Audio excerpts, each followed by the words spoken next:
नमस्कार दर्शक बंधु मु आपको पूर्वर गोटे ब्लॉग करी और से कही कि जितेबले मोदी सरकार 8th पे कमिशन चालू करते कि सबू जिनसर दरदाम बढ़ी जीव कहीं ना जो सरकारी कर्मचारी मानकर पैसा दरमा पैसा बढ़िला पेंशन बढ़िला से पैसा सरकार तो घर आणिकी देवेनी जनसाधारण कलेक्शन करेंगे तो किपरि करेंगे सेटा दरदाम वृद्धि करिकी करेंगे जो आम जिनस सबू डेली यूजेबल जिनस कंजम्पशन जिनस सब आम यूज करुचे से जिनस उपरे टैक्स बढ़ेबे दरदाम बढ़िबो तापरे से टैक्स को लेकिन से माने दरमा आकार रे बांटेबे। ठीक अच्छे तो ये जिनस सांगे सांगे से करना किछि दिन परे करिसंती कहीं ना सांगे सांगे भायोलेंस क्रिएट हम लोक मैंने उत्त्यक्त हेबे कहीं ना सरकारी चाकरिया को पोषापी आपण जो मैंने अच्छा प्राइवेट जॉब करुँच कि बेरोजगार अच्छा से पेट्रे आपण लात मारुंट सरकारी चाकरिया भल अच्छा फिक्स इनकम मिलूँ जो मैंने प्राइवेट अच्छा दिन मजुरिया से माने फिक्स इनकम करूना तथापि तांको प्रेशर पड़ुची जार दरमा बढ़िला ताकू प्रेशर पड़ोनी किंतु जार दरमा बढ़ुनी ताकू प्रेशर पड़ुची एक कथा कौन सरकार भावुंट एक सरकार भावुना से दृष्टि सरकार मसे 2 मास अपेक्षा कले। हाँ मु मानुची कि आमर अमेरिका एंड ईरान युद्ध चली परिवहन बर्तमान बहुत महंगा हो जाइए समुद्र पथर जिनस आमदानी रप्तानी है बेलू इम्पोर्ट एक्सपोर्ट है बेलू टिके अधिक खर्च होची किंतु ता व्यतीत एक भी जोड़ा है कि रेट बढ़ुची नहले एते रेट बढ़िया कथा नुहे आपण मैंने आकलन करंतु न करि पारुछंती आपण आखपाखे जो मैंने बुद्धिजीवी अच्छा सहित कथा हुंतु तापर जाए आप जापर कि सरकार किभली भाव में युद्धर ना नहीं ये जिनसर जो 8th पे कमिशन जोटा लागू करिसेंती तार मध्य भरपाई ये बाटे ही करदे तेणुक यहाँ मु पूर्व ब्लॉग में कही गोटे जगार कि 8th पे कमिशन चालू है और सरकार निश्चिंत भाव में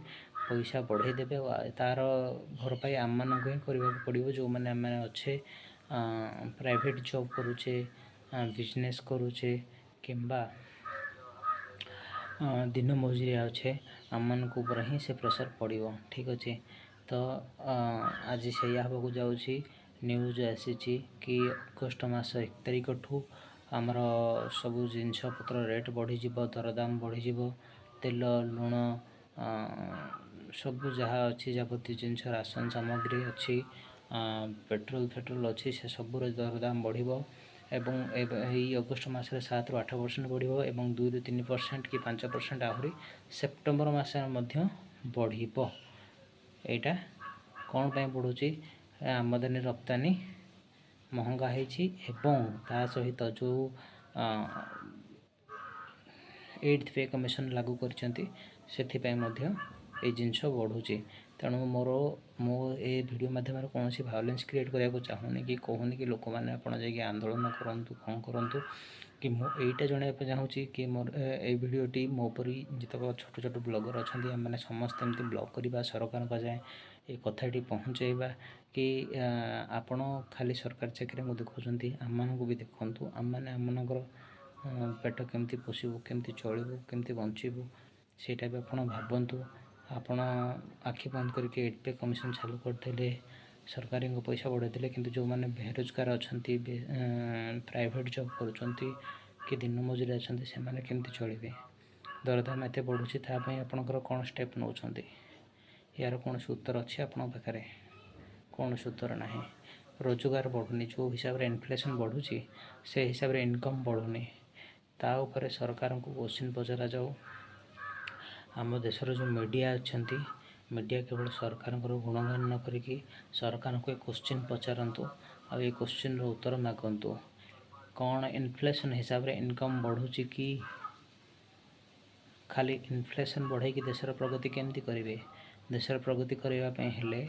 इनकम भी बढ़ाया पड़ो, जनसाधारण इनकम भी बढ़ाया पड़ो। आपण सरकारी चाकरी इनकम बढ़ाई दौरान किंतु टैक्स पकईकि एठी शोषण कर जहाँद्वारा कि इनफ्लेशन बढ़ुची किभली हम तार उत्तर आम मैंने मागुछु। मोर अनुरोध आपण मैंने दर्शक बंधु मान मध्य जदि किए ब्लगर अच्छा तो आपण मैंने ब्लॉग करूँ आ सरकार कान जाए कथा पहुँचातु कि इनफ्लेशन हिसाब से इनकम बढ़ायापी कौन गोटे मार्ग प्रस्तुत करूँ। ठीक अच्छे फ्रेंड्स, आज ये मुझे बेस किसी समय बर्बाद न करके आज ये रोचे। धन्यवाद।